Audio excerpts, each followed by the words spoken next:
Everyone, welcome to Vidyashri academy. I hope you are doing well. आज हम पढ़ने वाले हैं राष्ट्रीय महिला आयोग, नेशनल वुमेन कमीशन।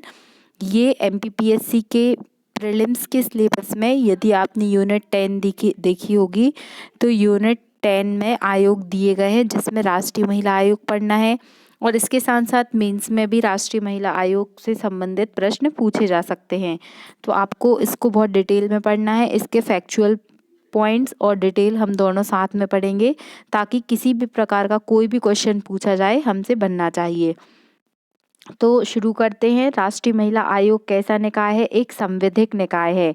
अब हमने इतने सारे आयोग इसके पहले पढ़ चुके हैं, जिसमें हमने इलेक्शन कमीशन पढ़ा है, कैग पढ़ा है और इसके अतिरिक्त एमपीपीएससी पढ़ा, यूपीएससी पढ़ा। यदि आपने आयोग वाली जो वीडियोज़ हैं वो नहीं देखे हैं तो आप प्लेलिस्ट में जाकर आयोग जो 5 से 6 आयोग मैंने पढ़ा दिए हैं, पहले उनको देख लीजिए। जिसमें मैंने बताया है आपको कि संवैधानिक आयोग मतलब ये संवैधानिक आयोग नहीं है, किसी भी आर्टिकल में इसको मेंशन नहीं किया गया है, इसको विधि द्वारा बनाया गया है। तो जो राष्ट्रीय महिला आयोग है उसे 1990 का जो अधिनियम है, राष्ट्रीय महिला आयोग अधिनियम 1990 का जो एक्ट है, उसकी धारा 3 के तहत कब इसकी स्थापना की गई? 31 जनवरी 1992। ये डेट आपको याद करनी है कि राष्ट्रीय महिला आयोग की स्थापना कब की गई। तो 31 जनवरी 1992 में स्थापना की गई और कौन से एक्ट के तहत की गई? तो नेशनल वुमेन कमीशन एक्ट 1990 के तहत की गई। इसको याद रखिएगा। इसका नोडल मंत्रालय क्या है? तो नोडल मंत्रालय है महिला एवं बाल विकास मंत्रालय, नोडल एजेंसी है। फिर राष्ट्रीय महिला आयोग अधिनियम 1990 के तहत राष्ट्रीय महिला कोष की स्थापना की गई, जिसमें सारा पैसा रखा जाएगा, जिसके तहत जो भी महिलाओं से संबंधित नीतियां हैं या जो अन्य कार्यक्रम हैं उनको आर्थिक सहायता उपलब्ध कराई जा सके। फिर इस आयोग के बनाने के उद्देश्य क्या क्या हैं? तो उद्देश्य तो बहुत ही आपको समझ में आ गए होंगे, बहुत ही साधारण से हैं कि महिलाओं को संवैधानिक और कानूनी सुरक्षा की समीक्षा करना। देखिए, महिलाओं के लिए बहुत सारे कानूनी अधिकार दिए गए हैं। जैसे आप देखते हैं कि पंचायतों में महिलाओं को, जैसे मध्य प्रदेश में आरक्षण दिया गया 33% है, किसी किसी स्टेट में 50% है। और बहुत सारी चीज़ें कि महिलाओं को बहुत सारे अधिकार दिए गए हैं। वैधानिक उपचार संबंधी उपायों में सुझाव देना, शिकायतों का निपटान करना, नीतिगत मामले में सरकार के सुझाव देना। तो ये सभी कार्य क्या है, महिला आयोग करता है। तो आपको ये याद रखना है। फिर एक महत्वपूर्ण जो याद करने वाले पॉइंट है कि आयोग की संरचना कैसी है, कितने अध्यक्ष होते हैं, कितने सदस्य होते हैं। तो यह एक बहुसदस्यीय निकाय है। बहुसदस्यीय निकाय का मतलब क्या है कि एक से अधिक सदस्य होंगे। तो इसमें याद रखना है आपको कि एक अध्यक्ष होते हैं, 5 सदस्य होते हैं और एक सदस्य होंगे, वो सचिव होंगे। याद रखिएगा 1 + 5 + 1 मतलब ये टोटल 7 मेंबर आप बोल सकते हैं इसमें, कि एक अध्यक्ष होंगे, 7 सदस्य होंगे और एक सदस्य ही होते हैं जो सचिव के रूप में होते हैं। फिर आयोग के अध्यक्ष, सदस्य व सचिव की नियुक्ति कौन करेगा? तो आप पूरा महिला आयोग जब तक पढ़ेंगे आपको याद रखना है कि इसके सारे काम केंद्र सरकार करेगी। इसमें कहीं भी आपको राष्ट्रपति नहीं मिलेंगे। इसमें केंद्र सरकार जो है वो अध्यक्ष, सदस्य और सचिव की नियुक्ति करती है। फिर राष्ट्रीय महिला आयोग के अध्यक्ष एवं सदस्यों से संबंधित तथ्य। अब क्या क्या तथ्य बताए गए हैं? जैसे कि आयोग का अध्यक्ष महिलाओं के हित के लिए समर्पित और प्रतिबद्ध व्यक्ति होना चाहिए। आयोग के सदस्यों को विधि, प्रबंधन, आर्थिक विकास, स्वास्थ्य, शिक्षा, प्रशासन में अनुभव, ये समस्त चीज़ें होना चाहिए। और जो स्वयंसेवी संस्थान है, तो महिलाओं के लिए कार्यरत स्वयंसेवी संस्था से संबंधित व्यक्ति भी है क्या, सदस्य बन सकता है। तो ये बताया गया है सदस्यों के बारे में। और राष्ट्रीय महिला आयोग में अनुसूचित जाति एवं जनजाति का भी एक एक सदस्य होना चाहिए। जो 5 सदस्य हमने पढ़े हैं उसमें एक एक सदस्य ST SC का होना अनिवार्य है। फिर गठन में वही बताया गया है कि यह एक संवैधानिक आयोग है, ये हम पढ़ चुके हैं। फिर जो 1990 का राष्ट्रीय महिला अधिनियम है, उसकी धारा 3 के तहत कब स्थापना हुई? फिर से रिपीट करते हैं, 31 जनवरी 1992। ये डेट आपको बिल्कुल याद करनी है, यह प्रश्न पूछा गया है। नोडल एजेंसी है महिला एवं बाल विकास मंत्रालय। आपको कमेंट बॉक्स में लिखकर बताना है कि वर्तमान में महिला एवं बाल विकास मंत्रालय की जो मंत्री हैं वो कौन है। 1+5+1 इसकी संरचना होगी। अध्यक्ष सदस्यों की नियुक्ति कौन करेगा? केंद्र सरकार करेगी। और अध्यक्ष और सदस्यों का कार्यकाल कितना होता है? 3 वर्ष या 70 वर्ष। याद रखिएगा, या तो 3 वर्ष या 70 वर्ष, जो भी पहले हो। सेवा शर्तों का निर्धारण केंद्र सरकार के द्वारा किया जाएगा। रिपोर्ट भी केंद्र सरकार को दी जाएगी क्योंकि नियुक्ति केंद्र सरकार कर रही है। फिर राष्ट्रीय महिला आयोग की प्रथम अध्यक्ष कौन थी? यह प्रश्न पूछा गया है। जयंती पटनायक, इनका नाम याद रखिएगा। जयंती पटनायक राष्ट्रीय महिला आयोग की प्रथम अध्यक्ष थी। और वर्तमान में यदि अध्यक्ष पूछा जाता है तो इनका नाम याद रखिएगा, रेखा शर्मा। जो रेखा शर्मा जी हैं वो वर्तमान में क्या है? राष्ट्रीय महिला आयोग की अध्यक्ष है। और मुख्यालय कहाँ पर स्थित है? तो मुख्यालय दिल्ली में स्थित है। आई होप इतने पॉइंट आपको समझ में आ गए होंगे। एक बहुत ही अच्छा सा फ्लो चार्ट दिया है। देखिए, इसमें बताया गया है कि एक तो अध्यक्ष होंगे, जैसे अभी रेखा शर्मा जी हैं, और 5 सदस्य होंगे। और 5 सदस्यों में से एक सदस्य एससी और एक सदस्य एसटी, मतलब शेड्यूल कास्ट और शेड्यूल ट्राइब का एक एक सदस्य होना अनिवार्य है। और एक सदस्य होंगे जो सचिव के रूप में होंगे। तो ये आप समझ गए होंगे। फिर जो आयोग की अध्यक्ष होंगी वो महिलाओं के हित के लिए समर्पित होंगी। और जो 5 सदस्य होंगे वो विधि, प्रबंधन, आर्थिक विकास, स्वास्थ्य, शिक्षा, प्रशासन में अनुभव रखने वाले या फिर महिलाओं से संबंधित एनजीओ में कार्य करने वाले अनुभवगत व्यक्ति को बनाया जाएगा। और जो सचिव होंगे वो कौन हो सकते हैं? तो आयोग का सचिव प्रबंधन एवं संस्थापक संरचना के क्षेत्र में कोई विषय विशेषज्ञ होगा, उनको रखा जाएगा। फिर आयोग के अध्यक्ष और सदस्यों का कार्यकाल तो हम पढ़ चुके, कितना होता है? 3 वर्ष या 70 वर्ष होता है। फिर आयोग के सचिव को छोड़कर आयोग का कोई भी सदस्य सरकार को संबंधित त्यागपत्र के माध्यम से अपना पद त्याग कर सकता है। मतलब सचिव को छोड़कर जो अन्य सदस्य हैं या अध्यक्ष हैं वो अपना त्यागपत्र दे सकता है। केंद्र सरकार आयोग के अध्यक्ष एवं सदस्यों को कब किस कंडीशन में हटा सकता है? तो अभी तक हम जितने भी आयोग पढ़े हैं हमने सब में यही पढ़ा है कि यदि उसको दिवालिया घोषित किया जा सके, अगर दोष सिद्धि जो है वो तय हो जाए, मतलब फाइनली साबित हो जाए कि जो भी व्यक्ति उस पद पर है उसने उस पद के विरुद्ध कार्य किया है, मानसिक रूप से अस्वस्थ होने पर, अपने कर्तव्य निष्ठा का अच्छे तरीके से निर्वहन ना करने पर या असक्षम होने पर। इस तरीके से बहुत सारे ऐसे पॉइंट्स हैं जिसके तहत इनको हटाया जा सकता है, जो अध्यक्ष या सदस्य हैं। फिर आयोग को सूचित किए बिना यदि लगातार 3 बैठकों में अनुपस्थित रहता है, यदि जो आयोग के अध्यक्ष हैं या सदस्य हैं वो लगातार जो 3 मीटिंग हुई हैं अगर उसमें वो अनुपस्थित रहते हैं तो फिर आयोग के अध्यक्ष और सदस्यों को हटाया जा सकता है। इस तरीके से आपको याद रखना है। फिर राष्ट्रीय महिला आयोग की ये शाखाएं हैं, ये इतना अधिक महत्वपूर्ण नहीं है लेकिन फिर भी एक बार देख लीजिएगा। वैधानिक शाखा है, लोक संबंध शाखा है, उत्तर भारत शाखा है, अनिवासी भारत शाखा है और शिकायत जांच शाखा है। तो आपको बस इतना याद रख लीजिए कि कितनी शाखाएं हैं, तो 5 शाखाएं हैं। ओके। फिर राष्ट्रीय महिला आयोग अधिनियम 1990 के तहत कौन कौन से कार्य किए गए हैं? कार्य बताए गए हैं कि क्या क्या कार्य करेगा। तो महिला सुरक्षा के उपाय, महिलाओं के जो संबंधित कार्यक्रम है उनकी जांच करना, उनका परीक्षण करना। फिर जो सुरक्षा से संबंधित कार्यपालन के संबंध में केंद्र सरकार को रिपोर्ट बताना। फिर महिलाओं की रक्षा करने के लिए, महिलाओं के लिए जो सुरक्षा उपाय किए जा रहे हैं उनका प्रभावी क्रियान्वयन करना, सिफारिश देना कि और क्या वेलफेयर के काम किए जा सकते हैं फॉर विमेन के लिए। ओके।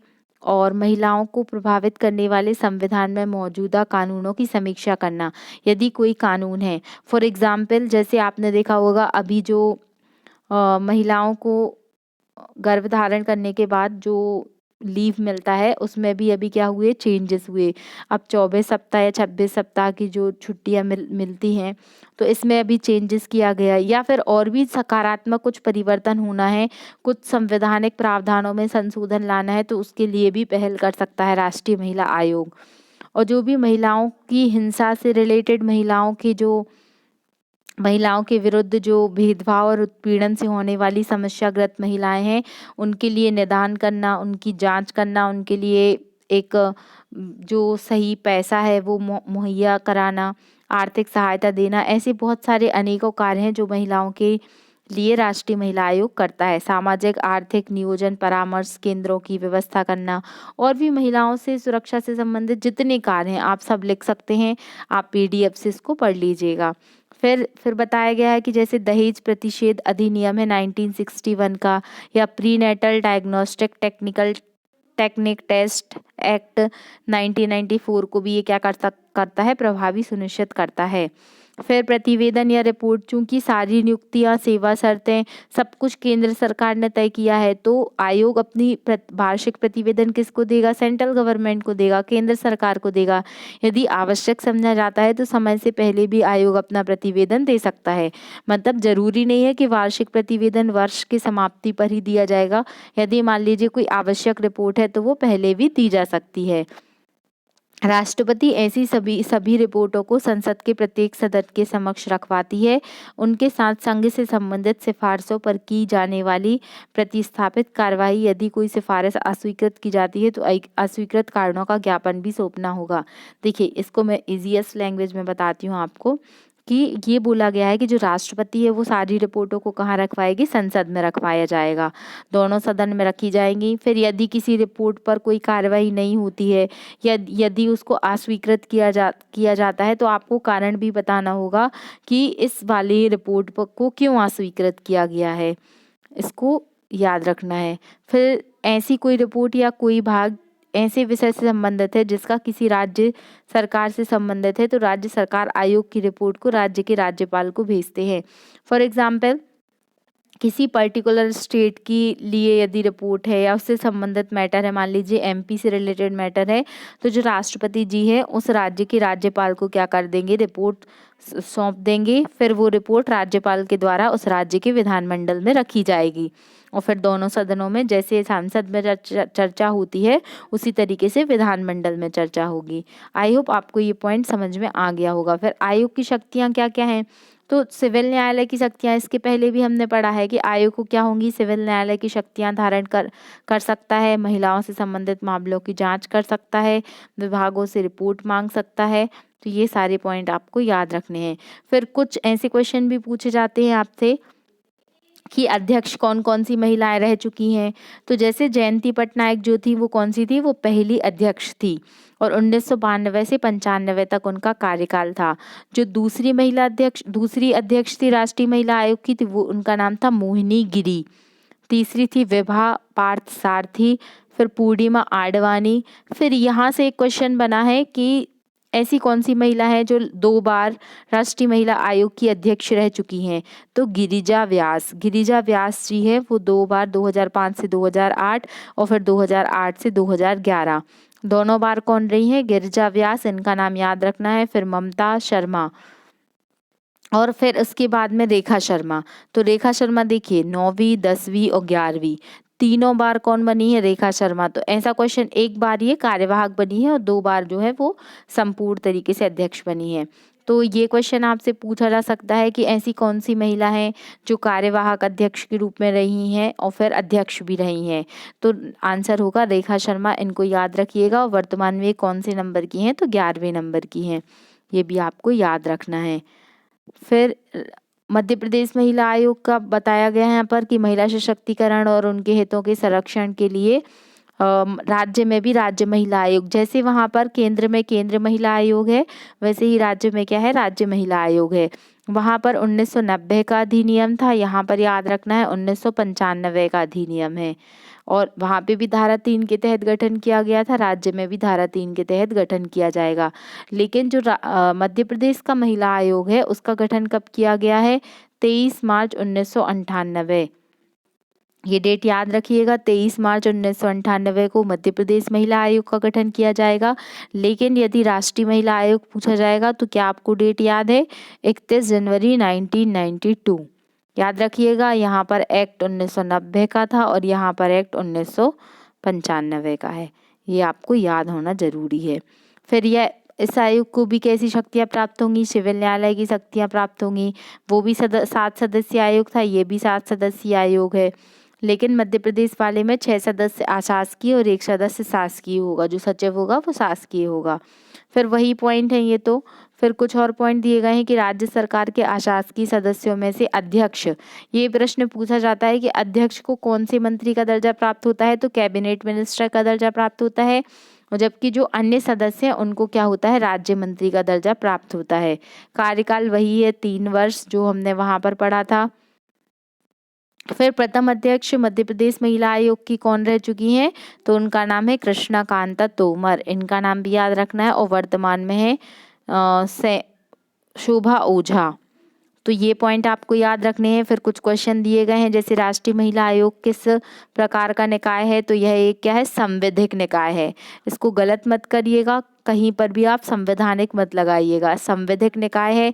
क्यों संवैधानिक निकाय है, क्योंकि ये 1992 के एक्ट के तहत बना है। फिर बताया गया है कि नियुक्ति कौन करेगा, तो केंद्र सरकार करेगी। फिर राष्ट्रीय महिला आयोग अपनी रिपोर्ट किसको सौंपेगा, तो केंद्र सरकार को सौंपेगा। फिर राष्ट्रीय महिला आयोग की प्रथम अध्यक्ष कौन थी, तो हमने पढ़ा है जयंती पटनायक थी। तो यदि आपने टॉपिक को अच्छे से पढ़ा है तो आपको कभी भी ऑब्जेक्टिव क्वेश्चन में दिक्कत नहीं होगी। लेकिन कभी कभी क्या होता है कि जैसे हम कोई बुक खरीद कर लाए और हम पहले ही ऑब्जेक्टिव सॉल्व करने लगते हैं। जब आपने पूरा सब्जेक्ट ही नहीं पढ़ा तो आप उसके ऑब्जेक्टिव क्वेश्चन कैसे सॉल्व कर सकते हैं। तो आपको पहले बहुत अच्छे से डिटेल में पढ़ लेना है, उसके बाद उसके ऑब्जेक्टिव क्वेश्चन सॉल्व करने हैं। तो आप इसे देख लीजिएगा। आई होप आपको ये लेक्चर अच्छा लगा होगा, ये आपके लिए हेल्पफुल होगा। और यदि आपको वीडियो अच्छा लग रहा है तो लाइक कीजिए, शेयर कीजिए, एंड अपने दोस्तों तक, जो भी दोस्त आपके प्रिपरेशन कर रहे हैं सब तक शेयर कर दीजिए। Thank you so much. और please press the bell icon ताकि आपको नोटिफिकेशन मिल जाए। Thank you so much. जय हिंद, जय भारत।